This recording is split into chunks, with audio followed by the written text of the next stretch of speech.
Assalamualaikum. Allahu Akbar, Allahu Akbar, Allahu Akbar. Allahu Akbar, Allahu Akbar, Allahu Akbar, Allahu Akbar. Allahu Akbar, Allahu Akbar, Allahu Akbar. Kabira walhamdulillahi katsira wa subhanallahi bukratan wa asila. La ilaha illallah wallahu akbar, Allahu akbar, walillahil hamd. Bismillah, alhamdulillah, summa alhamdulillahilladzi ja'alana min ummati sayyidil anbiya'i wal mursalin wa ja'alana siratal mustaqim. Asyhadu an la ilaha illallah wahdahu la syarika lahu wa asyhadu anna Muhammadan 'abduhu wa rasuluhu al-mab'uts rahmatan lil 'alamin. Allahumma shalli 'ala sayyidina Muhammad wa 'ala alihi wa ashabihi wa man tabi'ahum bi ihsan ila yaumiddin wa 'alaina ma'hum bi rahmatika ya arhamar rahimin. Amma ba'du fa ya ibadallah, usikum bi taqwallahi wa ta'atihi la'allakum tuflihun. Wa'lamu anna yawmakum hadha yawmun fadil wa 'idun sharifun jalil. Rafa Allah ta'ala qadrahu wa adhara samahu yawmil hajj akbar. Allahu akbar, Allahu akbar, walillahil hamd. Ma'asyiral muslimin wal muslimat, sidang salat Idul Adha yang selalu dirahmati oleh Allah Subhanahu wa taala. Alhamdulillah, di pagi yang sangat mulia ini kita dikumpulkan di masjid yang mulia ini oleh Allah Subhanahu wa taala.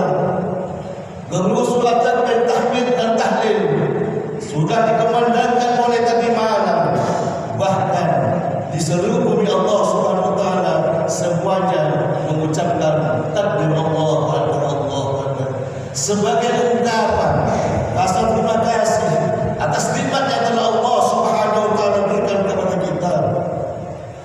Lebih-lebih bagi saudara kita yang saat ini bisa melaksanakan ibadah haji. Untuk itu, dalam kesempatan yang sangat mulia ini, mari kita doakan beliau-beliau semua. Allahumma ktub salamata alaina wa ala hujaji wal umari was sabalina wal musafirina bima tawahhada wa ja'alna min ummati sayyidina Muhammadin sallallahu alaihi wasallam. Sallimna wa iyyahum ya Allah. Ma'asyiral muslimin rahimakumullah, dalam kesempatan yang sangat mulia ini, marilah kita mencoba kembali menggali hikmah yang terkandung dalam bulan yang dimuliakan oleh Allah Subhanahu wa taala. Kenapa bulan ini dimuliakan oleh Allah Subhanahu wa taala? Karena di dalamnya ada paket khusus, paket ibadah yang mana ibadah ini tidak ada di bulan-bulan yang lainnya. Di antaranya di bulan ini Allah Subhanahu wa taala wajibkan kita untuk melakukan ibadah haji bagi yang mampu. Ada ibadah salat, ada ibadah sunnah tarawih, wasarafah. Bahkan begitu mulianya di bulan ini, Allah Subhanahu wa taala mengharapkan kita puasa tanggal 10, tanggal 11, 12 dan 13 yang kita kenal dengan Yaumul Tasrik. Kenapa kita diharapkan puasa Allah? Karena tanggal 10 sampai tanggal 13 inilah Allah Subhanahu wa taala menjamu kita semua, menjamu untuk makan bersama. Yang kedua, di bulan ini Allah Subhanahu wa taala walillahi 'alan nasi hajjul man istata'a ilaihi sabila. Bagi Allah Subhanahu wa taala manusia diwajibkan untuk melakukan ibadah haji bagi yang mampu untuk dalam perjalanan. Ayolah ikhwan, puncak ibadah haji adalah wukuf di Arafah. Pada Arafah merupakan miniatur contoh kecil bahwasanya besok kita akan dikabulkan oleh Allah, ialah ibadah dahsyat.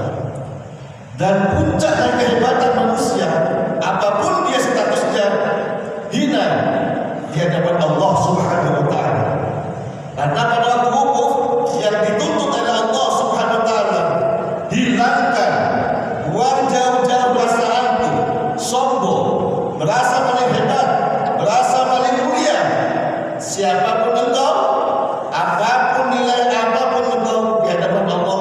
Subhanahu wa ta'ala sama nilainya, dikumpulkan dalam satu tempat yang namanya Arafah. Itu artinya kita berasal dari tanah, hidup di atas tanah, mati pun di tanah, di dalam tanah, dan kembali menjadi tanah. Kita hanya tabung di atas tanah. Maka belum baiklah ketika kita ada di atas tanah, sampai tanah menerima kita dengan baik. Maka jangan heran ketika ada ulama-ulama kita, walaupun sudah ditanam puluhan tahun, jasadnya tidak disentuh oleh tanah. Bahkan tanah pun menghormatinya, bahkan tanah pun memuliakannya. Ini kenapa?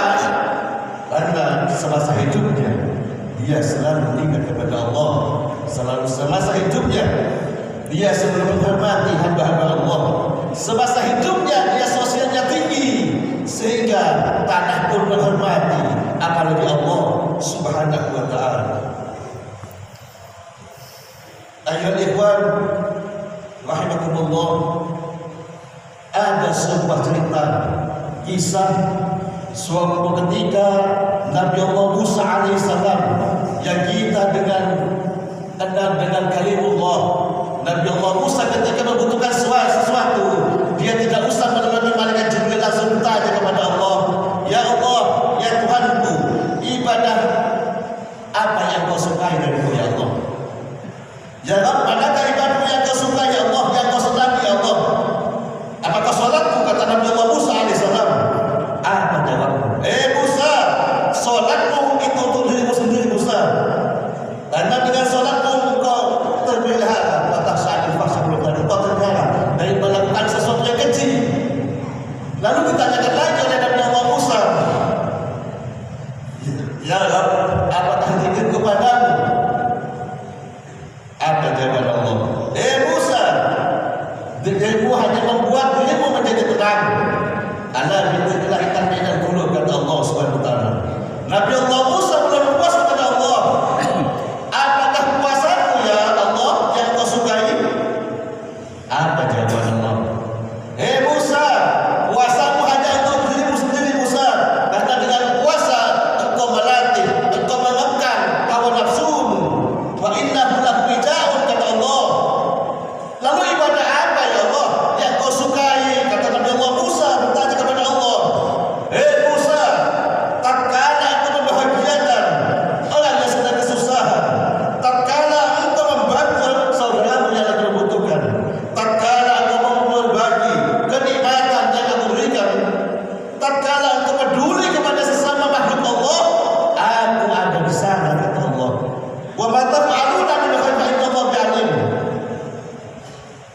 Ketika engkau peduli kepada makhlukku, ketika engkau peduli sesama manusia, maka aku akan ada di sana, kata Allah Subhanahu wa ta'ala. Ma'asyiral muslimin sekalian jemaah rahimakumullah, inti daripada ibadah kurban adalah berbagi sesama makhluk Allah Subhanahu wa ta'ala. Ketika Bunda Hajar, istri daripada Nabi Allah Ibrahim, mencari air untuk kepentingan Nabi Allah Ismail pada waktu itu, beliau berlari-lari kecil dari Bukit Safa sampai ke Bukit Marwah 7 kali, yang kita kenal dengan ibadah sa'i. Lari-lari kecil merupakan simbol bersegeralah, bergegaslah, mumpung masih Allah kasih kesempatan kita hidup. Bukannya jalan santai, ataupun bukannya jalan kencang maraton, apalagi semboyan anak-anak muda. Hidup santai, mati bahagia. Kehidupan di dunia ini hanya sebagai ujian, bukanlah tujuan. Hanya mampir sebentar untuk mengisi perbekalan. Apa yang diuji? Kadang kita diuji oleh Allah melalui harta benda, kadang pula kita diuji oleh Allah melalui kemiskinan. Di hadapan Allah semuanya sama saja, cuma beda rasa. Kalau engkau dikasih kekayaan,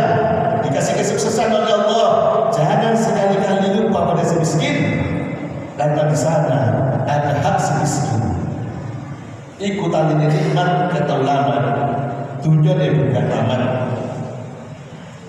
Kata Allah, la isyakantum la'azidannakum wa la ibadattum min a'dzabin sadid. Saat kemiskinan melanda, jadikan hati seperti telaga, sabar menerima apa yang Allah Subhanahu wa taala berikan walaupun keadaan kita pas-pasan.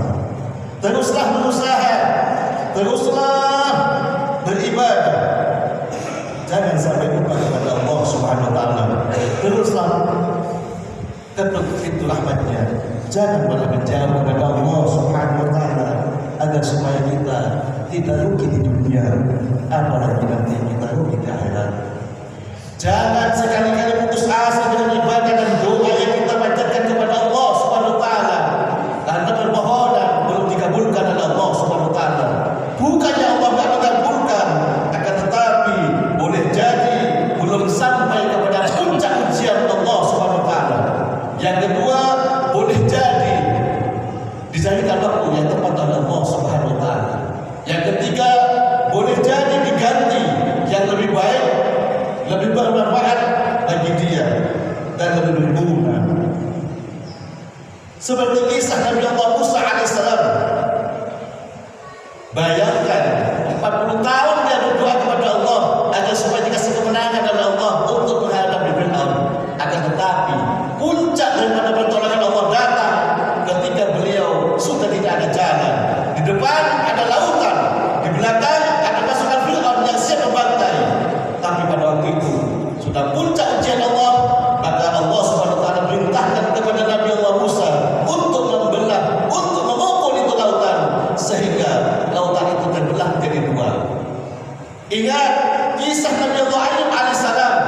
Bayangkan awalnya Nabi Allah Ayub ahli ibadah, dia dikasih kekayaan dari Allah, akan tetapi setan menggoda. Oh ya, Nabi Allah Ayub bisa ibadah kepadamu ya Allah, karena dia dikasih fasilitas, dia punya kekayaan. Coba kekayaannya habis.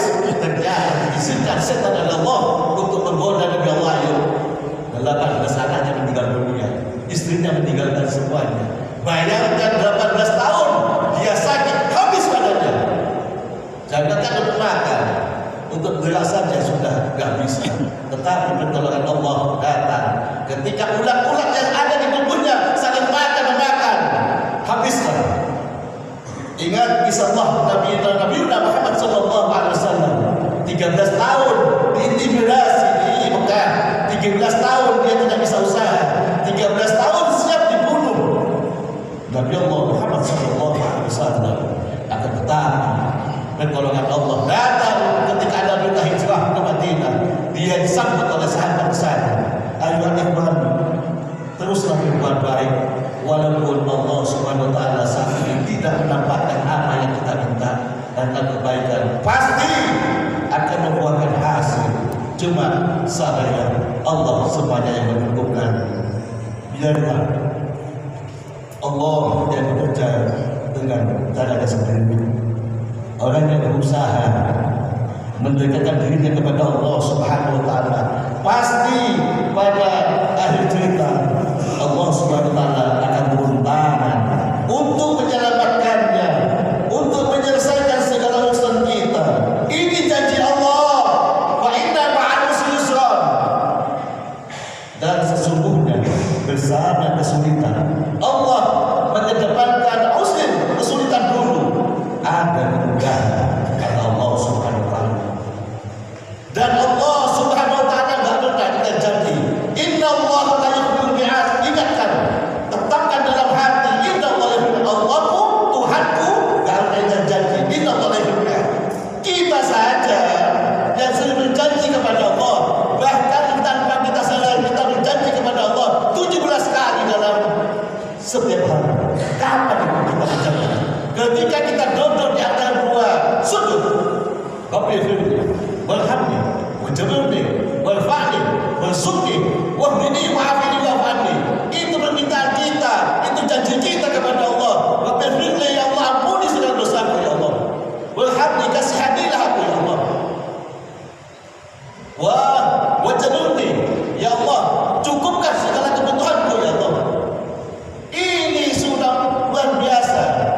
minat kita kepada Allah Subhanahu wa taala di antara dua sujud. Akan tetapi ketika Allah Subhanahu wa taala kita kasih kita kenikmatan, Allah kasih kita kesuksesan, lupa kepada Allah Subhanahu wa taala.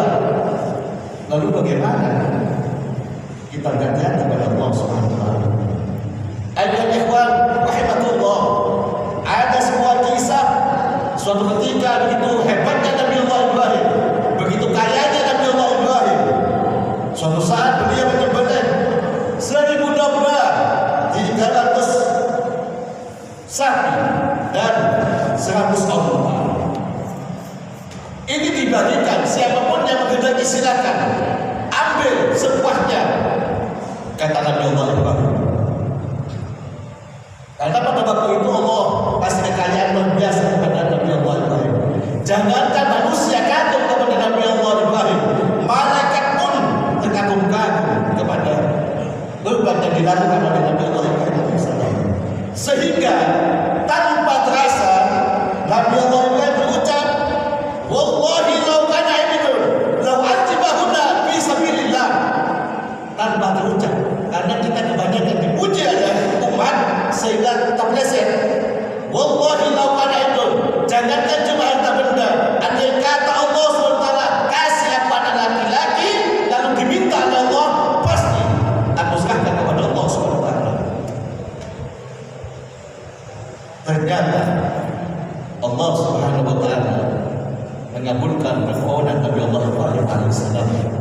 Walaupun beliau usianya sudah 80 tahun, Allah kasih keturunan Nabi Allah Ismail alaihissalam. Sehingga ketika Nabi Allah Ismail sudah lucu-lucunya wakilah 7 tahun, lalu janji Nabi diminta oleh Allah, ya Ibrahim, ufu binazrika. Wahai Ibrahim, penuhi janjimu ya. Ibrahim, penuhi janji Allah. Bingung Nabi Allah bilang, apa nak penuhi janji? Aku tak pernah berjanji ya Allah. Lupa dengan janjinya. Seperti kita duduk di antara dua sujud, ya Allah berilah aku rahmat, berilah aku rezeki, berilah aku kesehatan, berilah aku panjang umur ya Allah. Setelah dikasih lupa. Begitulah Nabi Allah Ibrahim lupa. Ini mengandung pelajaran bagi kita. Ini mengandung pelajaran bagi kita. Berhati-hatilah ketika kita berucap, ketika kita ngomong, lebih-lebih kita berjanji kepada Allah Subhanahu wa taala. Al-wa'du khairun. Yang kedua, berhati-hatilah atas pujian manusia. Karena kadang-kadang itu membahayakan. Maksudnya, jangan sekali-kali bila hormat, walaupun Anda amat, bisa jadi itu laknat dari Allah Subhanahu wa taala yang dikepastikan. Walaupun Anda banyak umat. Sehingga Rasulullah sallallahu alaihi wasallam ingatkan kepada kita agar supaya kita selamat di dunia dan selamat pula di akhirat. Man kana lahu sa'atun fala yudhi falyuqribanna musallana wa qala aydan wa laysa bidaika waliyan. Barang siapa yang dikasih kelapangan rezeki, artinya mampu untuk membeli hewan kurban, lalu ia enggan berkurban, maka jangan sekali-kali mendekati tempat ibadahku, kata Rasulullah sallallahu alaihi wasallam. Yang lebih bahaya lagi, falaisa minna in kana waliyan, kata Rasulullah. Dia punya duit, dia punya simpanan banyak, lalu dia enggan untuk menyembelih hewan kurban pada saat ini, falaisa minna, itu bukan golonganku, walaupun engkau ahli ibadah.